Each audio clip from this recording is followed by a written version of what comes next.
Hello friends, स्वागत है आपका आपके अपने channel Saurav Gupta world of science में।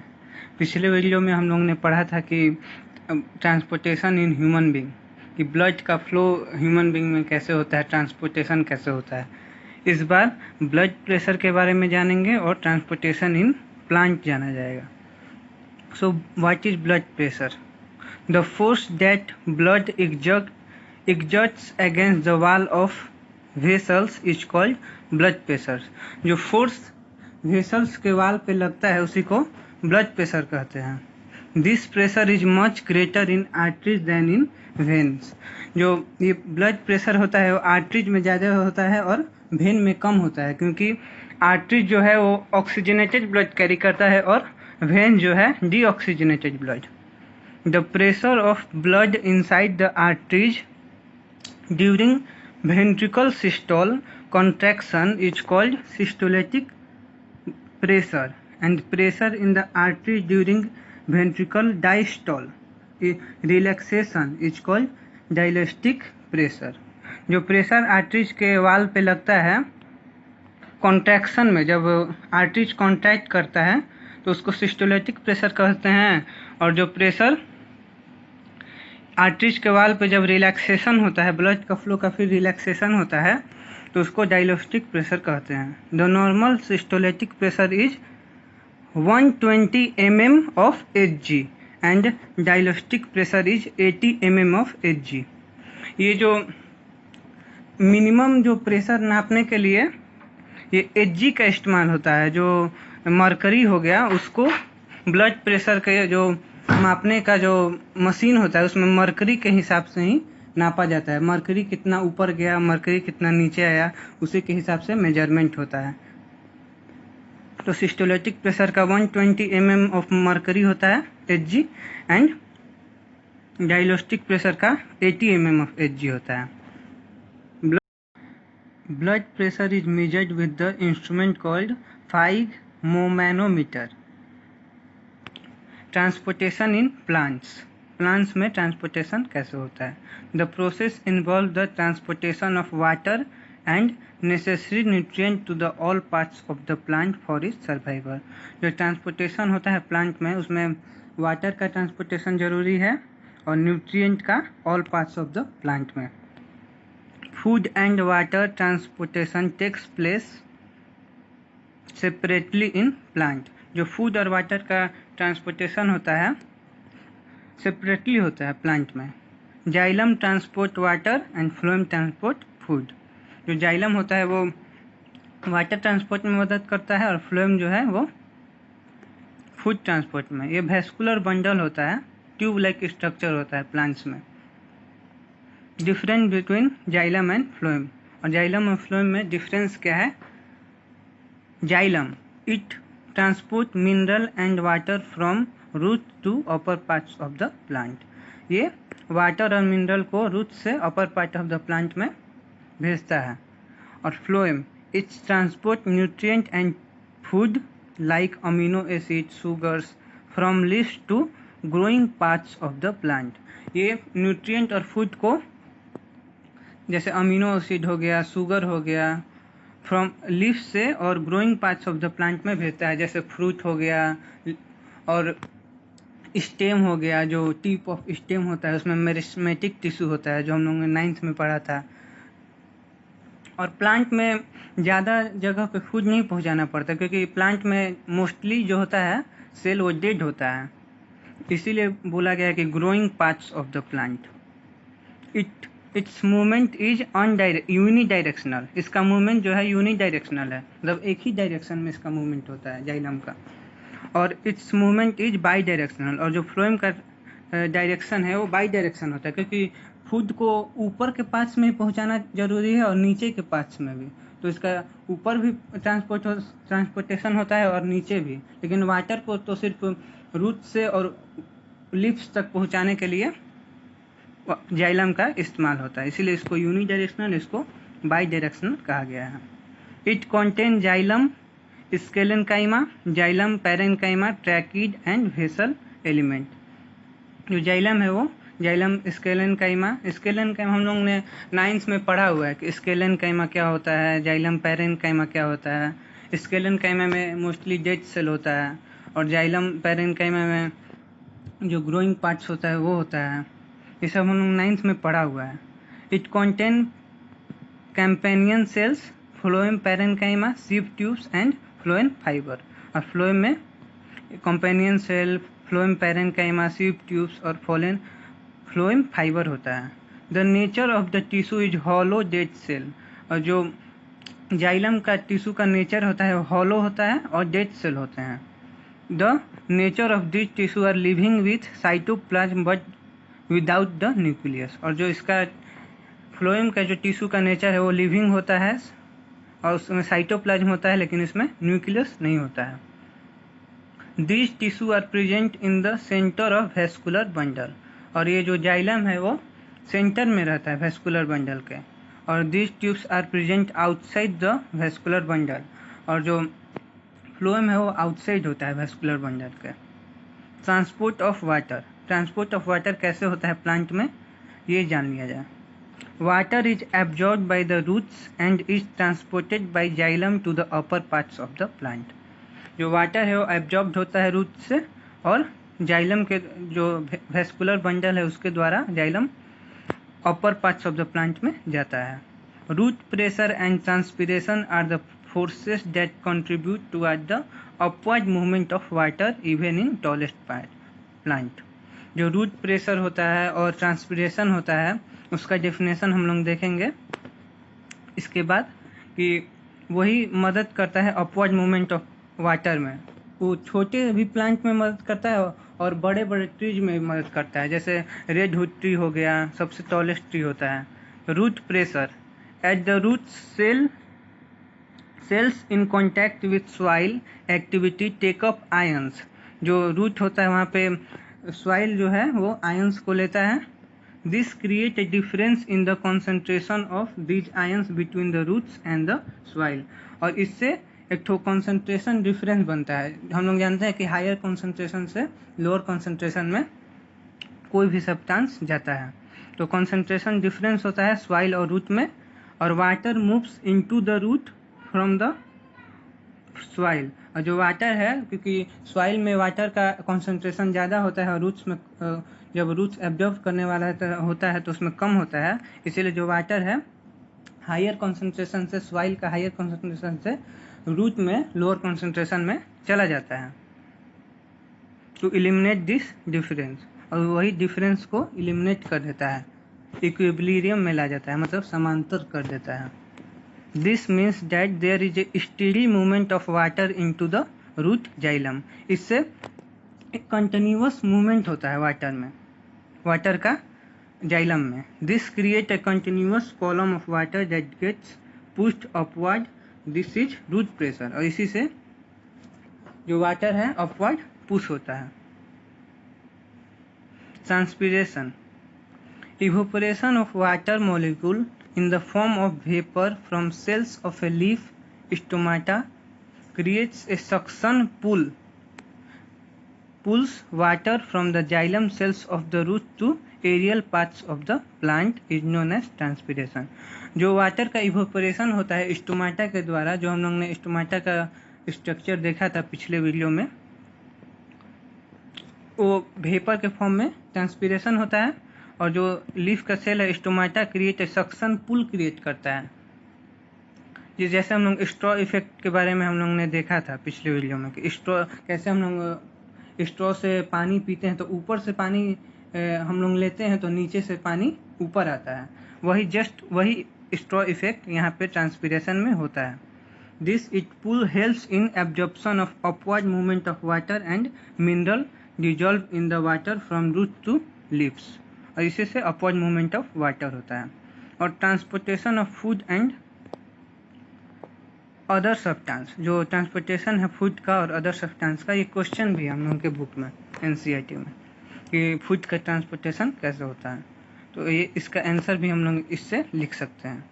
The transport of food in the plant through the phloem via a process such as mass flow is called translocation।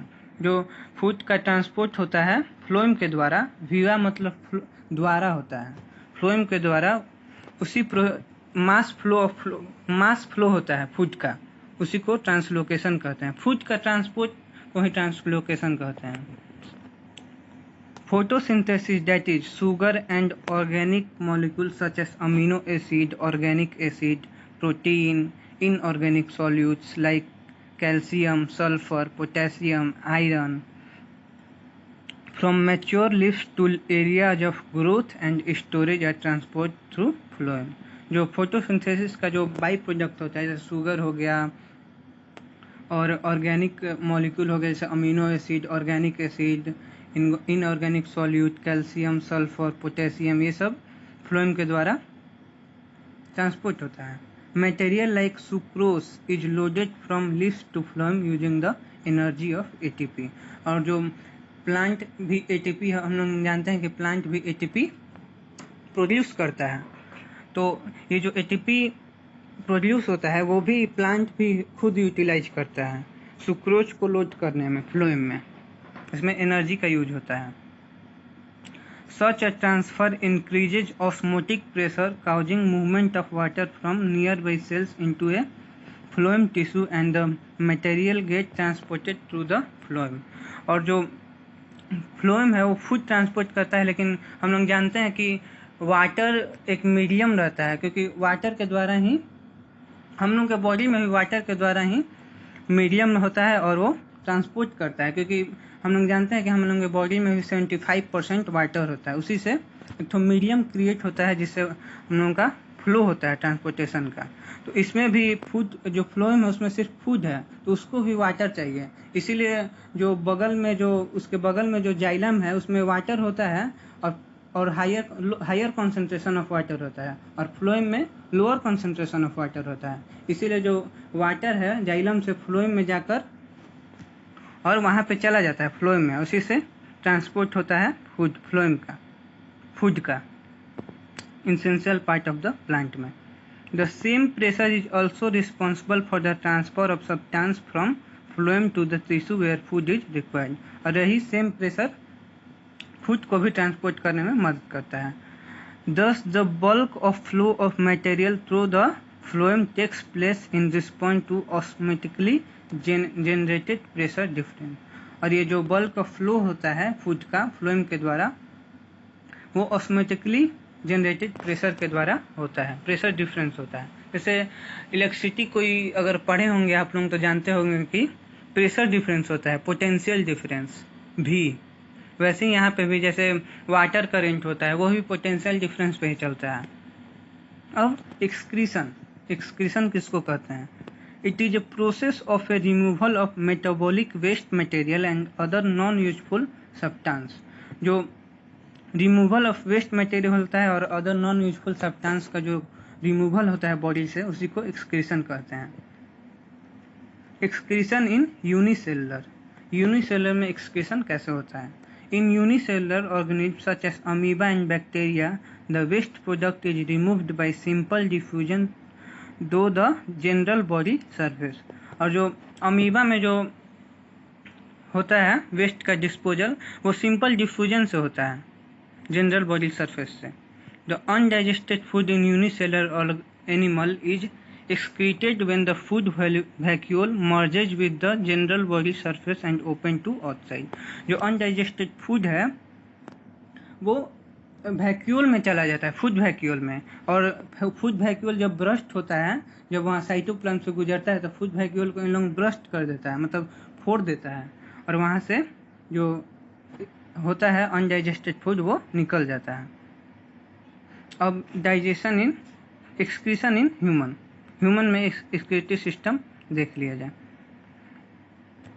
ये kidney है, ureter है, urinary bladder होता है, यूरेथ्रा होता है जहाँ से यूरिन पास होता है। Excretion in human being. The excretory system of human being include a pair of kidney, a pair of ureter, a urinary bladder and a urethra. जो एक्सक्रीटरी सिस्टम होता है ह्यूमन में, उसमें किडनी का pair होता है, मतलब पेयर मतलब जोड़ा। अ पेयर ऑफ यूरेटर का भी जोड़ा होता है, and urinary bladder and urethra. Urinary bladder जहाँ पे यूरिन स्टोर होता है। Kidney, paired kidney are the main excretory organ of the body. जो किडनी होता है वो मेन एक्सक्रीटरी ऑर्गन होता है बॉडी का। They are basically the filtration unit of human body, और ये फिल्ट्रेशन यूनिट है जहाँ से ब्लड का फिल्ट्रेशन होता है। Each kidney is made up of about 1 million tiny filtration unit called nephron, और एक किडनी में 1 मिलियन टीनी फिल्ट्रेशन यूनिट होता है जिसको नेफ्रॉन कहते हैं।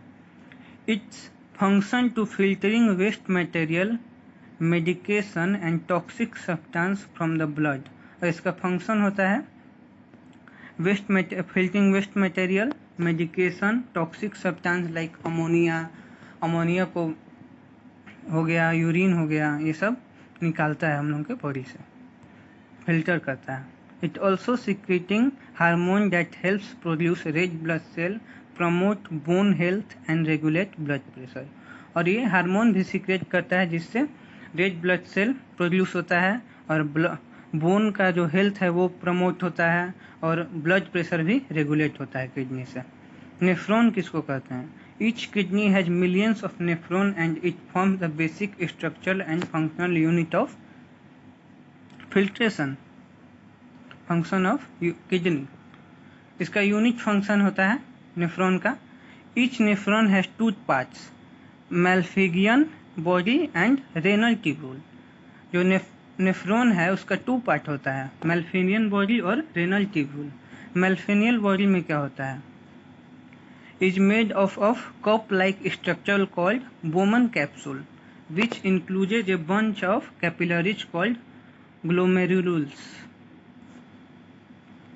जो मैल्फिगियन बॉडी है वो कप लाइक स्ट्रक्चर होता है, उसको बोमन कैप्सूल कहते हैं, और ग्लोमेरुल्स होता है जो बंच ऑफ कैपिलरीज होता है बोमन कैप्सूल के पास। They together filter waste material along with many useful substance, और ये दोनों मिलकर वेस्ट मटेरियल और यूजफुल सब्सटेंस को फिल्टर करते हैं और दोबारा उसको ब्लड में, जो यूजफुल सब्सटेंस है उसको ब्लड में दोबारा डाल देते हैं और डिफ्यूजन के द्वारा डाल देते हैं, और जो अनयूजफुल सब्सटेंस है उसको यूरेटर के द्वारा यूरिन ब्लैडर में जाता है और फिर यूरेथ्रा से बाहर निकल जाता है। These filtrate then pass through the tube called renal tubule, और जो ये फिल्ट्रेट है वो रेनल ट्यूब्यूल से पास होता है। The tubule absorb back useful material or substance into the blood and also filter remaining waste substance, और यही अभी मैंने बताया कि जो फिल्ट्रेशन यूनिट है वो ब्लड में दोबारा एब्जॉर्ब हो जाता है जो यूजफुल सब्सटेंस है ब्लड में, और फिर फिल्टर हो जाता है, वेस्ट मटेरियल को फिल्टर कर देता है। The output from the nephron is called urine, और जो नेफ्रॉन से आउटपुट निकलता है उसको यूरिन कहते हैं। This urine eventually enter a long tube the ureter which cannot connect kidney to urinary bladder more where urine is stored until the pressure of expanded bladder leads to the urge to pass it out the urethra, और जो ये urine है वो long tube से गुजरता है उसको ureter कहते हैं, और फिर ये किडनी के यूरिन ब्लैडर में जाता है, जो यूरिन है वहाँ पे स्टोर होता है जब तक प्रेशर नहीं आता है और हम लोग यूरिन को अर्ज नहीं कर देते हैं, यूरेथ्रा के द्वारा बाहर नहीं निकाल देते हैं। ये स्ट्रक्चर ऑफ नेफ्रॉन, नेफ्रॉन का स्ट्रक्चर देख लिया जाए। ये बहुत मैंने मेहनत से बनाया था नेफ्रॉन का स्ट्रक्चर। कमेंट करके ज़रूर बताइएगा ये कैसा बना है। जो है ब्रांच ऑफ रेनल ट्यूब्यूल है और ग्लोमेरुलस है, जो कैपिलरीज है बंच ऑफ, और बोमन कैप्सूल है, रेनल ट्यूब्यूल है, कैपिलरीज एब्जॉर्ब कर लेता है फूड को और फिर कलेक्ट करके और यहाँ से यूरेटर में भेजता है। आर्टिफिशियल किडनी किसको कहते हैं? जब कभी कभी किडनी फेल हो जाता है हम लोगों का, तो आर्टिफिशियल किडनी का हम लोग यूज करते हैं जब तक कोई डोनेट ना कर दे हम लोगों को kidney. When kidney fail it result to accumulation of poisonous waste in the body. जो जब किडनी फेल हो जाता है तो हम लोग के बॉडी में पॉइजनस वेस्ट हो जाता है, क्योंकि किडनी फिल्टर नहीं कर पाता है ब्लड को, which can even lead to death, और कभी कभी इससे हम लोग की मौत भी हो सकती है। To compensate this situation and artificial kidney is used, और इस सिचुएशन को हैंडल करने के लिए आर्टिफिशियल किडनी यूज होता है। It is a device to remove nitrogenous waste product from the blood through dialysis. एक डायलिसिस प्रोसेस होता है, उसके द्वारा नाइट्रोजेनियस वेस्ट को यहाँ से निकाला जाता है। Blood from the kidney is removed from and flowed through a series of tube made up of semi permeable membrane. जो ब्लड होता है वो blood from the body remove हो जाता है, और एक तो सीरीज ऑफ ट्यूब होता है, ट्यूब लाइक स्ट्रक्चर का सीरीज होता है डायलिसिस प्रोसेस में, और वहाँ एक तो सेमी परमेनियल मेम्ब्रेन होता है। The dialysing fluid flows on the other side of the membrane which draw impurity through the membrane by diffusion. और जो डायलिसिस फ्लूइड होता है वो अदर साइड में चला जाता है और साथ साथ इम्प्योरिटीज को भी ले जाता है डिफ्यूजन से, मेम्ब्रेन के डिफ्यूजन से। It is simpler to the function of kidney, but it is different since there is no reabsorption of involved। ये सिमिलर होता है किडनी के फंक्शन से, लेकिन यहाँ पे रीअब्जॉर्प्शन नहीं होता है। जो ब्लड में रीअब्जॉर्प्शन होता है ये यहाँ पे नहीं होता है। Excretion in plants, the cellular respiration, photosynthesis and other metabolic reaction produce a lot of excretory product in plant। जो सेलुलर रेस्पिरेशन होता है, फोटोसिंथेसिस होता है और अदर मेटाबॉलिक रिएक्शन होता है प्लांट में, उससे लॉट ऑफ एक्सक्रीटरी प्रोडक्ट निकलता है प्लांट से। Plants produce two gaseous waste product, that is oxygen during photosynthesis and carbon dioxide during respiration. जो प्लांट है वो टू गैसियस वेस्ट प्रोडक्ट निकालता है, ऑक्सीजन फोटोसिंथेसिस में और कार्बन डाइऑक्साइड रेस्पिरेशन में। Excretion of this gaseous waste in plants takes place through the stomatal pore on leaves. जो excretion होता है गैसियस वेस्ट का प्लांट में, वो स्टोमेटल पोर से होता है। Excess water is excreted by transpiration. जो एक्सेस वाटर होता है वो ट्रांसपीरेशन के द्वारा निकल जाता है, लॉस ऑफ वाटर हो जाता है। Organic by product generated by plants are stored in different forms in different part. जो ऑर्गेनिक बाई प्रोडक्ट होता है, बाई प्रोडक्ट मतलब ऑर्गेनिक वेस्ट प्रोडक्ट, वो स्टोर्ड होता है डिफरेंट फॉर्म में, जैसे the gums, the oils, latex, resin etc are some waste product stores in plant parts like barks, stem, leaves etc। जो गम होता है वो हम लोग जानते हैं कि गम स्टेम से निकलता है और बार्क से निकलता है, स्टेम से ऑयल निकलता है, लीफ से ऑयल निकलता है। लेटेक्स होता है, लेटेक्स रबर होता है एक प्रकार का, रेजिन होता है, ये गम होता है एक प्रकार का रेजिन। रेजिन ये जो चींटी होती है ना, मतलब छोटा मोटा इंसेक्ट्स को ये प्रिजर्व कर देता है, रेजिन बचा के रखता है। वेस्ट प्रोडक्ट में be stored in leaves that they fall of. जो वेस्ट प्रोडक्ट है वो लीव्स में भी स्टोर हो जाता है। हम लोग कभी कभी देखते हैं कि जो ट्रीज का लीफ होता है वो ग्रीन से येलो हो जाता है, उसी में वो जो प्लांट है वो वेस्ट प्रोडक्ट को डाल देता है और वो फर्दर फिर फॉल ऑफ हो जाता है जो लीफ है। Sometimes plant even excrete into the soil around them. और समटाइम जो प्लांट है कभी कभी अपने अगल बगल के सॉइल में भी एक्सक्रीट कर देता है। और इसी के साथ हम लोग का लाइफ प्रोसेस ख़त्म होता है, और अगले वीडियो में मैं फिजिक्स इलेक्ट्रिसिटी पढ़ाऊँगा।